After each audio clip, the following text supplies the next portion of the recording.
Good evening, good afternoon, ladies and gentlemen. Welcome back to another episode of Hightop Sports. We have a jam-packed show for you guys today. Jimbo Fisher getting the can. Sam Pittman getting the can. Penn State offensive coordinator getting the can. A lot of great games to go over. Georgia looking solid. Washington in a close one against Utah. Then we've got, obviously, a few other games. Game of the week. You like that. And then our rebound team being Oklahoma. But we're going to get into all that. Before we do, let me go to introduce the co-host for the evening, Cody, a.k.a. The Professor. Ladies and gentlemen, Cody, the bush is rolling. How you feeling, big guy? Yeah, feeling pretty good, man. Got a full slate of football yesterday. A lot of good games, couple blowouts, but I think that overall I'm really just cherishing these. We only got a couple left. Two left, Cody, and I look next week. Next week is one of those weeks where, they're kind of setting up for the rivalry week, so it's not a juicy one for a lot of people. We've only got a few to pick from that we're going to be excited about, but then that last week is going to be something to roll into. And obviously, some teams are already kind of hanging it up as Jimbo gets canned, Sam gets canned, where it's like this season's already over. They're already quitting these next 2 weeks here. So we got to enjoy it while we can, like you said. But let's get into the first segment, which is, of course, Old Reliable.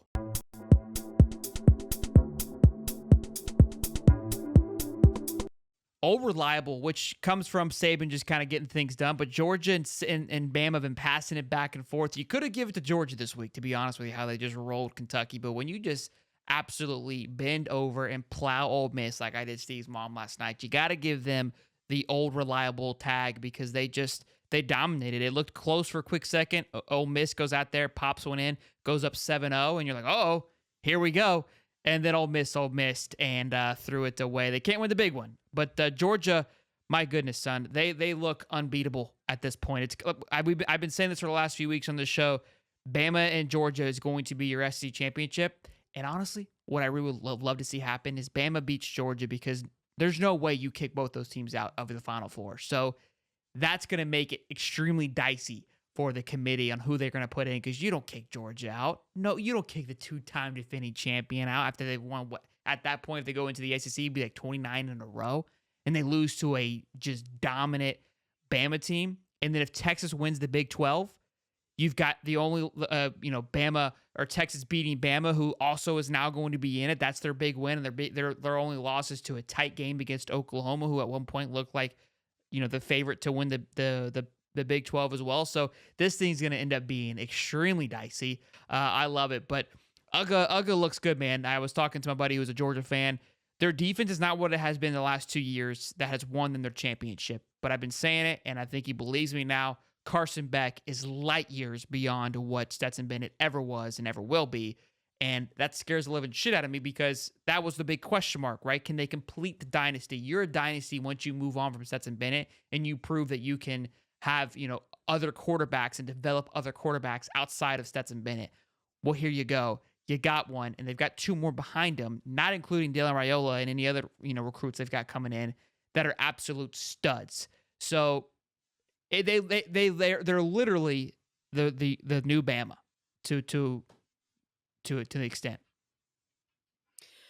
Oh yeah, for sure, man. And I'm gonna say it like Lane Kiffin said it best: points. And if you're a Florida fan, then obviously you know what that means. A little jab back at old Lane Whiffen. And boy, I tell you, this Georgia team is just peaking at the right time. You don't want to be too good too early because you'll fizzle out a little bit. The offense is, if Georgia played anybody this week, I don't care who you put up against them, Oregon, some of the other elite teams in the nation, Bama, Oregon beats, or Georgia beats them this weekend. That team was so dialed in and so electric on all phases of the ball, flying around, hitting people on defense. I mean, it was just a physical game, and they're going to out-physical. I think they could out-physical Michigan. Oh, you're already headed to the playoff. Yeah, look, I mean, Michigan, we're going to talk about them here in a little bit. But, Georgia and Bama is going to be a true matchup. We could possibly see Georgia Bama in the championship again. Like that's how this thing's working out. And I think Bama could get Georgia once, if they're to meet up again in the playoff and on neutral field, who knows? Well, both games will be on neutral field. Who knows what can happen? The one thing I do believe is Georgia hasn't really faced a quarterback like Milroe, the ability to run and use his feet. Not saying that Georgia can't handle that, but that's something that they haven't had to face that kind of adversity. But I'm not saying they're going to be worried about it. I don't believe Bama has really faced, outside of Texas, a quarterback like Carson Beck, and we know how that played out. Now, again, that was in a hostile environment in Texas, but it's shaping up to be a juicy one for this SEC rollout here with the dogs getting it done. But that's our segment for Old Reliable. Let's get into Rebound Team of the Week. I didn't want to do this team. I'm going to be honest with you. My bias was checking in, but Cody pressed the hammer and we had to move forward with it.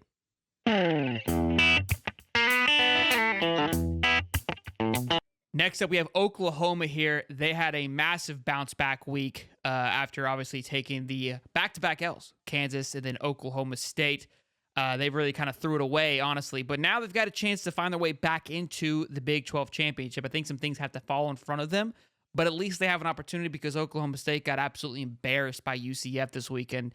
And they completely choked on it. But Dylan Gabriel balling against West Virginia. Now, West Virginia isn't anything to write home about, but they're a 6-4 football team. They're no slouch by any stretch of the imagination.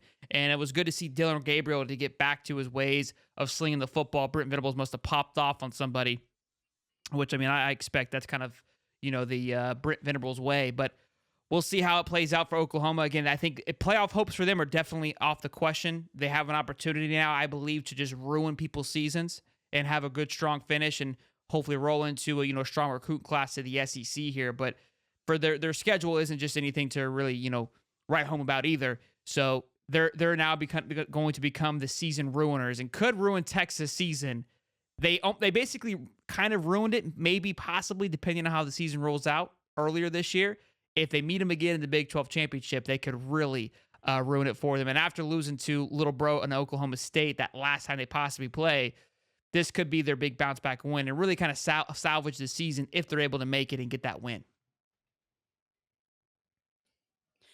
Yeah, most definitely. And it's hard to beat a team twice, right? That's what we always say. And they may have something cooking for Texas in that championship game. I tell you, Dylan Gabriel looked like an athlete that just was in the zone. You know what I'm talking about when a guy just can't miss. Mm-hmm. Running the ball, throwing the ball. He just all the right decisions. Now, I will say this. A lot of that was because Drake Stoops was just making it happen. He was slicing and dicing that West Virginia defense like a chef in the kitchen. It was just play after play after play, and he really gets that stadium rocking. That is the grandson of former coach. What's his name? What's his first name? Can't remember. Bob. Yeah. So they really rock out when he gets the ball. He had a beautiful effort play for a touchdown where he was dragging defenders in there at the 5-yard line to get in. And so, yeah, that team is a very good team. And you just kind of wonder, this is a team that was completely rebuilt in 2 years. And they are sure. They are very, very good. And Brent Venables has a very good recruiting class this year. Oh yeah. I think that they are going to be fine in the SEC next year. It's going to be fun to watch him. Dylan Gabriel with over 400 yards passing, 5 touchdowns, and look kind of found his rhythm again. But unfortunately, their season in a sense of what they wanted to do, like I said, is over. But great rebound for them. But let's move on to You Like That? You like that? You like that? Michigan is the You Like That of this for this episode, and there's a reason why. They absolutely just went in there and just went to pound town on Penn State. They didn't throw the ball a single time, I believe, in the second half and just ran it down their throat. By there, I mean Penn State, and Penn State couldn't do anything on offense. They looked absolutely atrocious. Their offensive coordinator was actually fired today after that just atrocious performance on offense. But yeah, JJ McCarthy was 7 for 8 for 60 yards. They ran the ball for 26 times and 145 yards. More than that, actually, because Donovan Edwards had a couple too. But 7 for 8 for 60 yards passing. Dude, that's basically saying, I don't care if we've got your signs, if you've got our signs, if, they called you don't have Jim Harbaugh. It doesn't matter. We're better than you. When we're physical than you, we will whoop your ass. And I got to be honest, guys, I'm Big Blue for the rest of the season. I don't know what it is, dude. I love it. I just love the animosity, the hate that's going towards him. I know they cheated, and I don't like the fact that they cheated, but I also don't like how it's being handled either, right? You're gonna get mad that they're cheated. You're gonna spend the coach for the rest of the season. If it's that bad, and all you're gonna do is and suspend him for 3 games, right? Which is pathetic. Then you don't care about what he did either, which should tell every other coach hey, just go cheat because you're only gonna miss 3 games. So if you're not going to hold them accountable, or you don't have enough, or you're just making a quick decision to put a quick Band-Aid on it, either way, I don't like how it's being handled. And these players don't have anything to do with what's happening. So you've gotten rid of the problem. That one guy, Colin Stallions or whatever, he's been fired or let go. And now Harbaugh's out. And now you're just playing with heart. I'm all in, bro. Give me the Big Blue. I agree with you, though. I think Michigan's going to punch them in the mouth. But for so far, I hope they ruin Ohio State's season. That's the goal here. And I love it. Yeah, this team is big, it's physical, and they're just going to impose their will on you. And McCarthy, don't get it twisted. McCarthy can shred you when he has to. But why do it when you're just going to lean on that run game, eat the clock up, and just impose your will on Penn State? I mean, you got to love that kind of brand of football. It's like old school NFL-esque. And I really like it. Get a nice big bowl of chili and a Busch latte and prop my feet up and watch a little Big Blue football. You it's not going to be flashy, and it's just and Penn State today, they woke up and they knew they got brutalized. You got barbecue back there and didn't invite me? Hurt my feelings. Gus Johnson calling the game and Joe Klatt, man, it's something special, dude. The big noon kickoff, they're really putting College Game Day on their backs here. I mean, they are putting on a show. I enjoy watching that now more than College Game Day, more than SEC Network. They got a great staff. They got a lot of energy, and obviously Gus Johnson is a legend in himself. So that was a fun game to watch. You said I didn't eat chili because chili's gross, but it was fun to watch for sure. Yeah, Gus Johnson's my favorite announcer by far. But I mean, favorite. it's not you even take my favorite. It's not even close. I mean, the guy he could read a phone book to me. You know what I mean? He could go through the last name Smiths and just read the whole phone book to me, and he'll still keep me entertained. The game is so much better with Gus Johnson, and why he doesn't get some of these. I know that like some of these big SEC games. Like, why not? Can we He's a Fox guy. He's a Fox guy. So Fox has got him. So unless we're on Fox, we're not going to get Gus. This is how it works. And Fox needs to hold him closely and lock him in tight because he is an absolute blast. But look, this next week of Big Ten football, there really isn't anything exciting. Michigan and Ohio State's the last thing they're going to care about for Big Ten. Next year, though, hell, you got Oregon, USC, UCLA. That's going to be each week is going to be fun to watch. And could you imagine USC Big Blue this time of year? It's snowing. Oh, son, come on. Give me some of that. I'm ready for it. With a team that doesn't play defense and a high octane offense like USC versus a defense like Michigan, and with a running game like Michigan has, it's going to be fun to watch for sure. But I loved it. Kudos to Michigan for getting it done. I'll be all Big Blue in 2 weeks when they go up against the old Buckeyes. But moving on, you've been peeled off is Tennessee. Just getting absolutely thrown away. Sorry for the sound effects there. It didn't really go like I planned. Like I had it drawn up in my head here. But hell of a matchup there for Tennessee and Mizzou. Mizzou, I've been saying it. I tweeted it. They are the best 2-loss team in the country. They look absolutely dominant. They ran the ball 35 times for 205 yards, passed the ball for 275 yards. Their running back had 200 yards rushing plus 116 yards receiving, just dominated them any which way they wanted to. Joe Milton didn't have a really bad game. He had 22 for 34 for 267 yards, but that was it. Couldn't do anything else. Ran the ball only for 22 yards. Never really got anything going. I don't know. Look, I said Tennessee was lightning in a bottle last year. I preached it again when they lost to Florida. Obviously, I'm doubling down on that because I was 100% right on it. As a Florida fan, how much room do I have to talk? Not much, but when you get clapped like that against Mizzou, which Florida may get clapped next week at Mizzou, it's you're gonna hear about it. Now, look, Mizzou, unfortunately, their season's kind of like Oklahoma. Now, for Mizzou fans and for Mizzou as a whole, hell of a season, right? I mean, no matter what happens here, hell of a football season. I think they'll end up, with honestly 10 wins, 9 or 10 wins. They've got us, and I don't know who their last game's up against, but they're going to have a hell of a bowl game, which is absolutely massive for Mizzou. And Mizzou's on a little bit of a burner, too, for recruiting, so who knows what this does for recruiting. Oh, they've got Arkansas, so they very well could end up 10-2 because Arkansas obviously fired Sam Pittman today. They're not going anywhere anytime soon. So hell of a season. It just thinks like, man, if they could have pulled one away from LSU, could they have been in the conversation? Now think next year, right? I mean, playoff time, son, they'd be in it.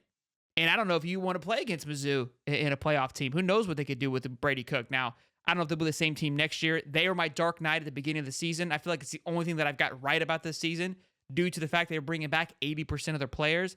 And it's definitely shown this season for sure. Yeah, so Tennessee's high-flying offense just I don't know what has happened to it. It's like real hit or miss this year. I don't know I don't know if it's the offensive line play. I don't know if it's wide receiver talent. I just Milton, sometimes he can't hit the broadside of a barn. I get that, but it's like it's just not what we thought it was last year. And I'm gonna say this, Shelton, you were right. They're lightning in a bottle. Thank you, Cody. And Heupel gets worse every single year at every place that he's ever been. He kind of has like a big introduction and turns the team around quick, but then it kind of just fizzles out. I don't know if the defenses are just kind of figuring out his scheme, his Mickey Mouse offense or what, but I don't know. They do have that elite 5-star quarterback from last Nico. year. Yeah, Nico, and he can really light up, and they got some wide receivers coming in, but it's like, you gotta be better against Mizzou than that. And Mizzou doesn't do anything special. Nothing special. They're kind of like They they're lull like you to sleep. yeah, they're I would say a better version of Kentucky, right? They're just gonna Yes, just wear you down and beat very you and just complimentary.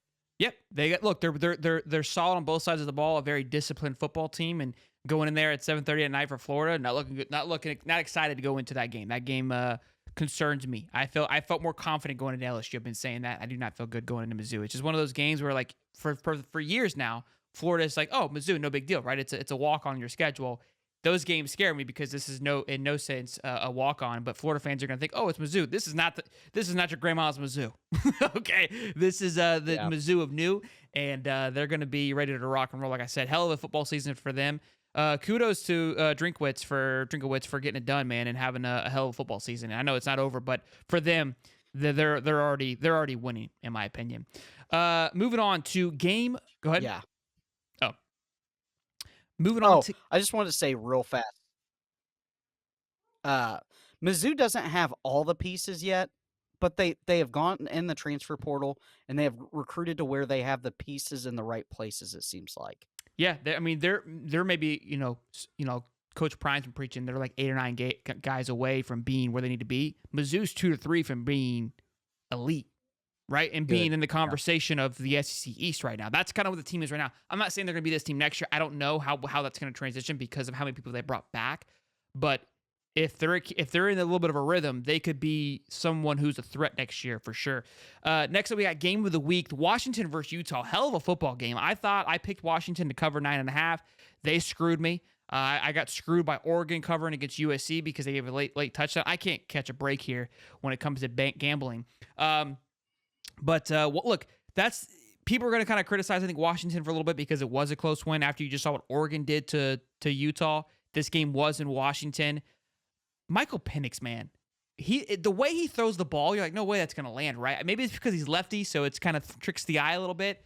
It just lands in there like a little breadbasket, right? Just perfectly sound. Utah's a good football team, though, right? You know they weren't going to just crumble after that loss against Oregon. They're going to bounce back, which they tried to, in a hell of a game and a close game, and that's what's going to happen. I think when you're in the top 5 team, you're undefeated. I mean, FSU, every game they've been in this year has been a nail biter because every team that you're going up against is going to give you your 1,000% best. And that's what they're dealing with right now. I still believe Oregon plays Washington in the Pac-12 championship. I cannot wait for that matchup, and Oregon is going to obliterate Washington. That is my call, and that's where things are going to get dicey because if Oregon goes in there and obliterates Washington, how do you not put Oregon in over an undefeated FSU team? I know people are not going to like that take, but I truly feel that. Like, it's how do you look at that schedule? You look at what they've done to their opponents versus what FSU has done. It's going to be a hard conversation, but I also agree that you cannot sit out an undefeated team like FSU because they've done their part. They can't control who they play to a certain extent. So we'll see how it plays out. What's your thoughts on Washington, big guy? Yeah, so what a game, man. I was actually at dinner during most of the game, and they had it on the TVs, and boy, I tell you, um, people that aren't even Washington fans were in awe. It was just back and forth. It was a Wild West shootout, and there was a point where Washington gets a big pick six and runs it back on Barnes, and that was the swinging point of the game. Mm-hmm. And it seemed like after that, Penix just said, "Look, just give me a chance. I'm going to put the team on my back, and I'm going to do everything to make us win." And that's what he does. And I will say this: Washington has kind of turned into a TCU-ish cardiac kids where they're very, very battle tested. If it's to one score and there's time left during that Oregon game when they play in the championship game, I like Washington. Oregon's got to come out and trounce them quick because if they don't, Washington is battle tested. They've come from behind.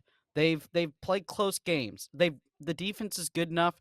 They can get you a stop when you need it, which we saw this weekend with Florida and LSU.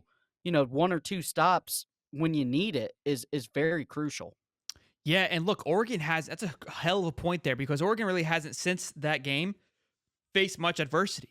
And every game before that, they were steamrolling, right? So the one game where they're going back and forth, which was Washington pulls away from it. And something Coach Prime said in his interview just the other day, losing to Arizona, is like, we're not there yet. We're not ready to win, right? We don't have the team. This wasn't a knock. I understood what he was saying was that it takes a certain type of group, it takes a certain type of mentality to be able to pull away when it matters most. I don't care how great your football team is. And he even said, look, I feel like the better team lost. And some people kind of gave him some, flack for that. But what he meant was like, we played a better football game. It was too close for too long. I feel like we were the better team, but we don't know how to win yet. We don't know how to get over the hump. I think Oregon does. But like you said, Washington has been proven to get it done time and time again, which when you head into the playoffs, that's the kind of games you're going to find yourself into, and you need to prove to me, hey, you can win. And that's something that Georgia and Bama have been doing all year long, too. Now they're also in the rhythm of dominating, too, which is scary. But that's a hell of a point. I didn't think about that. Yeah, I think Oregon's going to have to come out, which I think they will. I think they will come out and absolutely obliterate it. But when you got an arm like Michael Penix, you're never truly out of it with an offense like that. So look, Pac-12 is going to be one hell of a year to close out the Pac-12 championship or just the Pac-12 in general because that's going to be one hell of a matchup for sure. Because Oregon, who they've got left, is Arizona State, no problem. That Oregon State, though, they're ranked 10th currently. It's going to be a juicy game where Oregon State could ruin it for Oregon. So, man, the Pac-12 is really fun to watch right now, so we're going to be sure to keep our eyes on that one. But Washington holds on and get it done. And, again, I think they have Washington State left, correct? Yeah, I think so. For rivalry week? They have Oregon State and then Washington State. So they've got some two doozies left, and Washington's playing in Oregon State. So it's going to be a showdown here for these next 2 weeks. So I just said there wasn't any good games. I lied. That's going to be the game of the week that everyone needs to keep their eye on. It should be game day there if I had to guess. Isn't it kind of ironic? What's that? Pretty much last year, the Pac-12, and they're playing their best football ever. Yeah, no, 100%. Look, everyone kind of talked about it. I mean, I was talking to somebody who's a Pac-12 fan, who's a USC fan, that, hey, Pac-12 is going to be a wrecking ball this year. Fortunately, with TV deals, completely fell apart. Like, it's hard to watch their games. And obviously with time slots too, it's awful. So they're making a good move. Pac-12 just did a horrible job of representing their teams and taking care of their teams. So good riddance. But yeah, it's I think how it's being separated. I mean, I think the Big 12 is going to become healthy. I think the Big 10 is going to be even healthier. So it's gonna be better in my opinion for college football. I think once it's said and done, but we'll see how it plays out. Last little 2 bits here, boys and girls, and then we're gonna send you guys on your ways. If you guys are enjoying the show, be sure to smash the like button and subscribe. We're on the way to 19,000 subs. Unbelievable. We just broke 18,000, so good stuff there. Hot seat. This is no surprise. You guys have all heard this already. Jimbo Fisher gets the boot, ladies and gentlemen, with a $75 million payout after crushing Mississippi State 51-10. But if you read it, this decision came out last Thursday, which was after the loss to Ole Miss, which was one of those games where they couldn't find a way to win, which was surprising Lane Kiffin was able to get it done.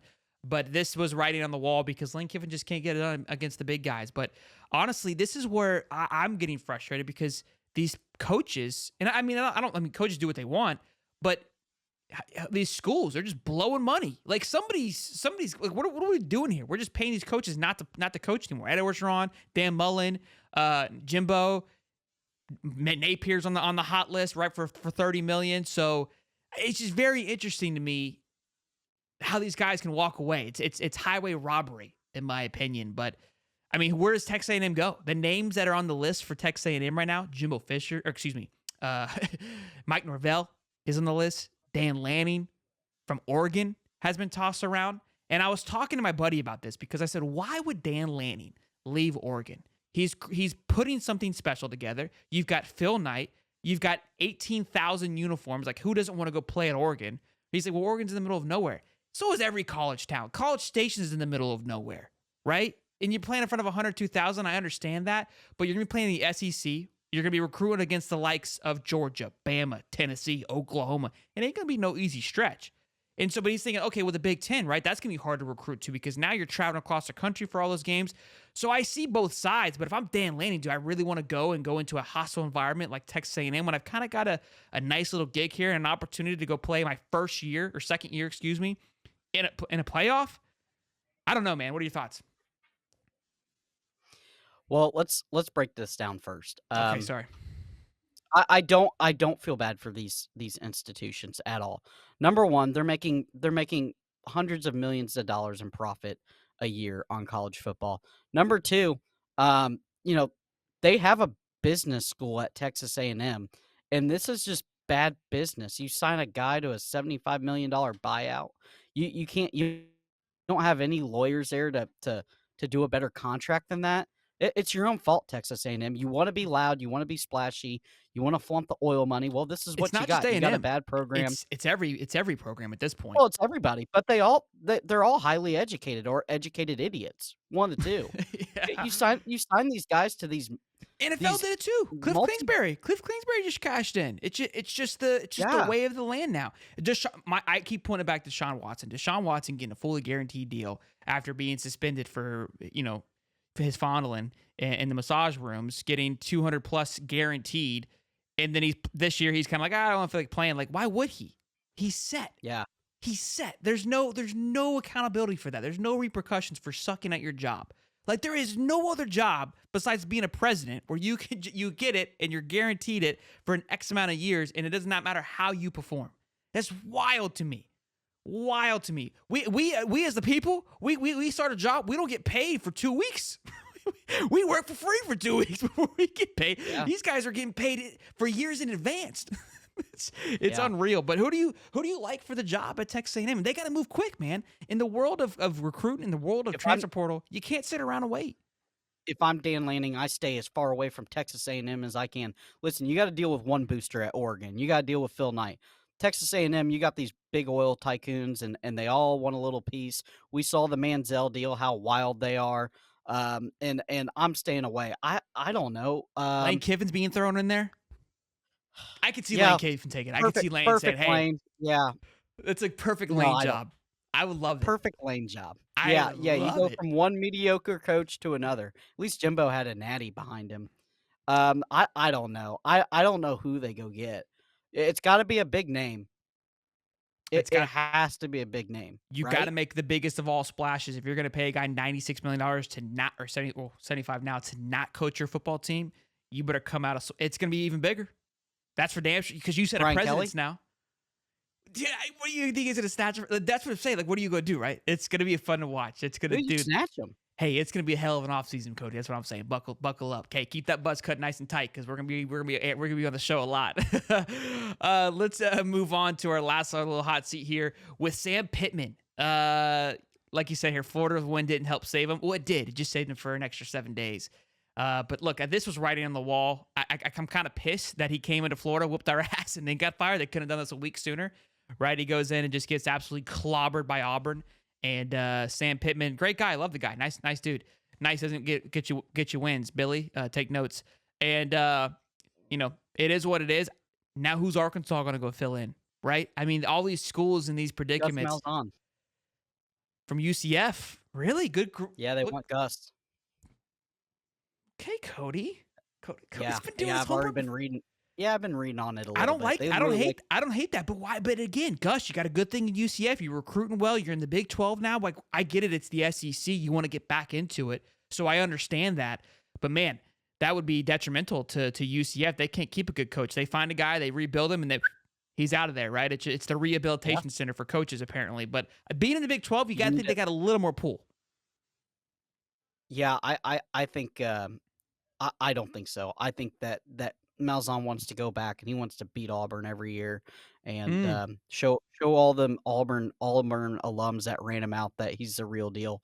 And you do get some extra star power from an offer from Arkansas that plays in the SEC when recruiting and transfer portal than a UCF. I know they're going to the Big 12, but it's still They're in the Big 12. The SEC's they're the SEC's the cream of the crop. You know that. No, I know. I hear you, and I get it. It makes sense. I'm not hating on it. It just, I don't know, but things that kind of don't click for me, right? Like, I think if you got a good thing going, right? Why go create some animosity for yourself? Why go make it a little bit harder? But if you got SEC schools throwing out $75 million a deal, I mean, shit, what do I sign, coach? You know what I mean? I got one more guy, and I haven't seen this, but this is who I go get. I go get the Tulane guy, Fritz, just because he already has that South connection with Louisiana, recruiting Louisiana, Mississippi. Arkansas is close there. He already has that player selection. Tulane's ranked again. He just puts together good teams, and if he could just get to a program with a little bit more juice behind it, a little bit more money, I think he could really do something special. Cody out here just hot take galore today, boys and girls. Well, Cody, what a show. Hope you guys enjoyed it. That was an absolute blast, an absolute banger. We'll see how this next week rolls out. Oh, for our top 5, not much has changed before we go. If you guys have been watching for quite some time, we got Michigan obviously at number 1, Georgia. I would honestly, you could change Georgia at number 1. I said that 2 weeks ago, but I'm too lazy to change the graphic. I want to put Oregon in the top 5, but I'm respecting the undefeatedness. I can't, as much as I want to put them in there, I'm not going to disrespect the teams that are undefeated because they've been doing their job. They've stepped up to the task at hand. Although FSU hasn't looked dominant at all this year, outside a few times, I'm not going to turn it away. They've won. They've done their job, and we'll see how they close out. But again, nothing too crazy here for the top 5. We'll see how it shuffles up. Obviously, I know people got Bama higher and Ohio State number 1. That's blasphemy to me. But boys and girls, fantastic show, Cody. Great takes. Hope you guys enjoyed it. Smash the like button. We will see you guys next time. Until then, I'm Shelton. And I'm Cody the Professor. See you guys.